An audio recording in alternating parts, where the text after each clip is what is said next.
منگول آندھی جس کے بعد بغداد سنبھل نہ سکا۔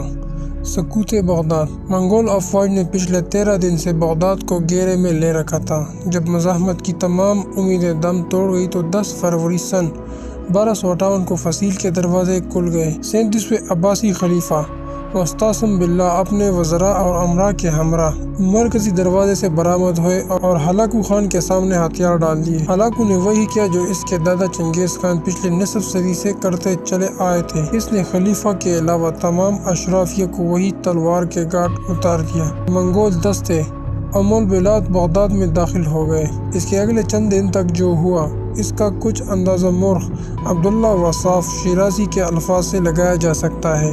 وہ شہر میں بھوکے گدھوں کی طرح پھر گئے، اس طرح جیسے غضبناک بھیڑیے بیڑوں پر ہلا بول دیتے ہیں۔ بستر اور تکیے چاقو سے پاڑ دیے گئے۔ حرم کی عورتیں گلیوں میں گھسیٹی گئی اور ان میں سے ہر ایک تاتاریوں کا کھلونا بن کر رہ گئے۔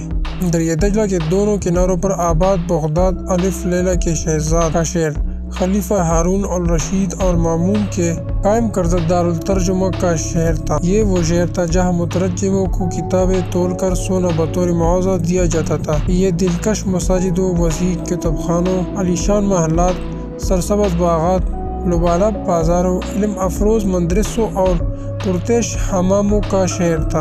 اس بات کا درست تخمینہ لگانا مشکل ہے کہ کتنے لوگ اس قتل عام کا شکار ہوئے۔ مورخین کا اندازہ ہے کہ 2 لاکھ سے لے کر 10 لاکھ لوگ تلوار، تیر یا بھالے کے گھاٹ اتار دیے گئے۔ تاریخ کی کتابوں میں لکھا ہے کہ بغداد کی گلیاں لاشوں سے اٹی پڑی تھی۔ چند دن کے اندر اندر ان سے اٹھنے والے تعفن کی وجہ سے ہلاکو خان کو شہر سے باہر خیمہ لگانے پر مجبور ہونا پڑا۔ اس دوران جب عظیم الشان شاہی محل کو آگ لگائی گئی تو اس میں استعمال ہونے والے ابنوس اور سندر کی قیمتی لکڑی کی خوشبو آس پاس کے علاقوں کی فضاؤں میں پھیلی بدبو میں مدغم ہو گئی۔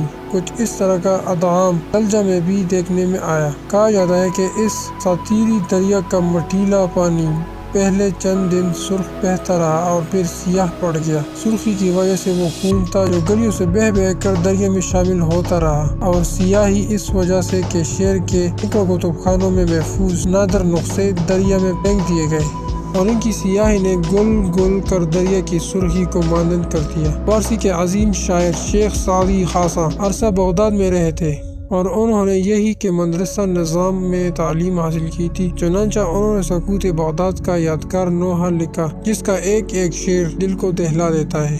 ہلاکو خان نے 29 جنوری سن 1257 کو بغداد کے محاصرے کا آغاز کیا تھا۔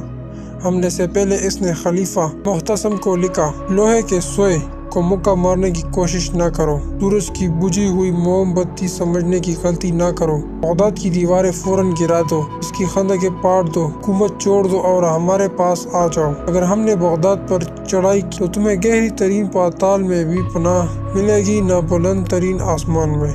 37ویں عباسی خلیفہ مستعصم باللہ کی وہ شان و شوکت تو نہیں تھی جو ان کے عظیم الشان اجداد کے حصے میں آئی تھی، لیکن پھر بھی مسلم دنیا کے بیشتر حصوں پر ان کا سکہ چلتا تھا اور خلیفہ کو زعم تھا کہ اس پر حملے کی خبر سن کر مراکش سے لے کر ایران تک کے سبھی مسلمان ان کے سامنے سینہ سپر ہو جائیں گے۔ چنانچہ خلیفہ نے ہلاکو کو جواب میں لکھا، نوجوان، 10 دن کی خوش قسمتی سے تم خود کو کائنات کا مالک سمجھنے لگے ہو۔ جان لو کہ مشرق تا مغرب خدا کے ماننے والے اہل ایمان میری رعایا ہے، سلامتی سے لوٹ جاؤ۔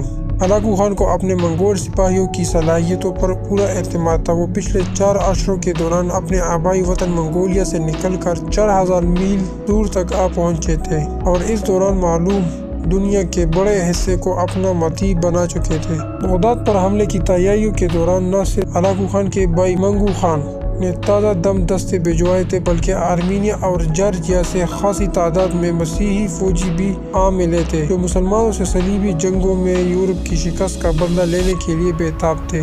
یہی نہیں، منگول فوج تکنیکی لحاظ سے بھی کہیں زیادہ برتر اور جدید ٹیکنالوجی سے بہرہ تھی۔ منگول فوج میں چینی انجینئروں کا یونٹ تھا جو منجنیقوں کی تیاری اور بارود کے استعمال میں مہارت رکھتا تھا۔ بغداد کے شہری آتش گیر مادے نفطہ سے واقف تھے تھے جیسے تیروں سے باندھ کر پھینکا جاتا تھا، لیکن بارود سے ان کا کبھی واسطہ نہیں پڑا تھا۔ اس زمانے کا بارود آہستگی سے جلتا تھا۔ منگولوں نے اس میں یہ جدت پیدا کی کہ اسے لوہے یا پکائی گئی مٹی کے ڈبوں میں رکھ دیتے تھے جس سے وہ دھماکے سے پھٹ جاتا تھا۔ اس کے علاوہ منگولوں نے دھوئے کے بم بنانے میں بھی مہارت حاصل کر لی تھی۔ ان کی منجنیقوں نے شہر پر آتشی بارش برسانا شروع کر دی۔ یوں ہی نہیں، منگولوں نے فصیل کے نیچے بارود لگا کر اسے بھی جگہ جگہ سے توڑنا شروع کر دیا۔ بغداد کے باسیوں نے یہ آفت اس سے پہلے کبھی نہیں دیکھی تھی۔ ابھی محاصرے کو ایک ہفتہ بھی نہ گزرا تھا کہ خلیفہ نے ہلاکو خان کو بھاری تاوان ادا کرنے اور اپنی سلطنت میں جمعے کے خطبے میں اس کا نام پڑھ کر شرط پر صلح کی پیشکش کی، لیکن ہلاکو کو فتح سامنے نظر آ رہی تھی۔ اس نے یہ پیشکش فوراً ہی ٹھکرا دی۔ آخر 10 فروری کا دن آیا جب خلیفہ نے شہر کے دروازے منگولوں کے لیے کھول دیے۔ منگول مذہب میں کسی بادشاہ کا زمین پر خون بہانا بدشگونی سمجھا جاتا تھا، اس لیے ہلاکو خان شروع میں خلیفہ کو یہ باور کرواتا رہا جیسے وہ بغداد میں اس کا مہمان بن کر آیا ہے۔ خلیفہ کی ہلاکت کے بارے میں کئی کہانیاں مشہور ہیں، تاہم زیادہ قارئین قیاس ہلاکو کے وزیر نصیر الدین توسی کا بیان ہے جو اس موقع پر موجود تھے۔ وہ لکھتے ہیں کہ خلیفہ کو چند دن بھوکا رکھنے کے بعد ان کے سامنے ایک ڈھکا ہوا خوان لایا گیا۔ بھوکے خلیفہ نے بے تابی سے ڈھکن اٹھایا تو دیکھا کہ برتن ہیرے جواہرات سے بھرا ہوا ہے۔ ہلاکو نے کہا کھاؤ۔ مستعصم باللہ نے کہا ہیرے کیسے کھاؤں؟ ہلاکو نے جواب دیا اگر تم ان ہیروں سے اپنے سپاہیوں کے لیے تلواریں اور تیر بنا لیتے تو میں دریا عبور نہ کر پاتا۔ عباسی خلیفہ نے جواب دیا خدا کی یہی مرضی تھی۔ ہلاکو نے کہا اچھا تو اب میں جو تمہارے ساتھ کرنے جا رہا ہوں وہ بھی خدا کی مرضی ہے۔ اس نے خلیفہ کو نمدوں میں لپیٹ کر اس کے اوپر گھوڑے دوڑائے تاکہ زمین پر خون نہ بہے۔ بغداد کی بنیاد مستعصم باللہ کے جد ابو جعفر بن المنصور نے سن 762 میں بغداد نامی ایک چھوٹے سے گاؤں کے قریب رکھی تھی۔ صرف چند اشروں کے اندر یہ بستی دنیا کی تاریخ کے عظیم ترین شہروں میں شامل ہو گئی۔ ہندوستان سے لے کر مصر تک کے علماء، فضلاء، شاعر، فلسفی، سائنسدان اور مفکر یہاں پہنچنے لگے۔ اس زمانے میں مسلمانوں نے چینیوں سے کاغذ بنانے کا طریقہ سیکھ لیا اور دیکھتے ہی دیکھتے شہر علمی سرگرمیوں سے معمور ہو گیا۔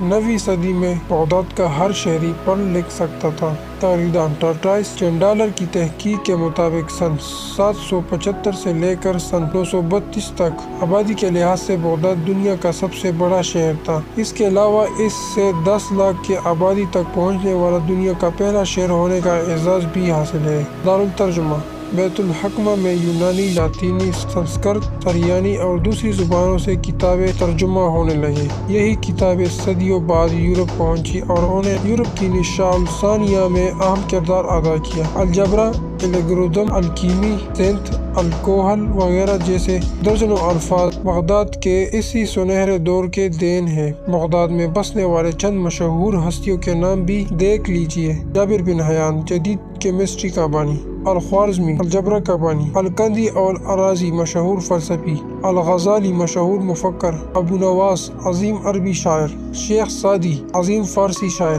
زریاب مشہور موسیقار، طبری مشہور تاریخ دان، امام ابو حنیفہ، امام احمد بن حنبل، امام ابو یوسف مذہبی رہنما۔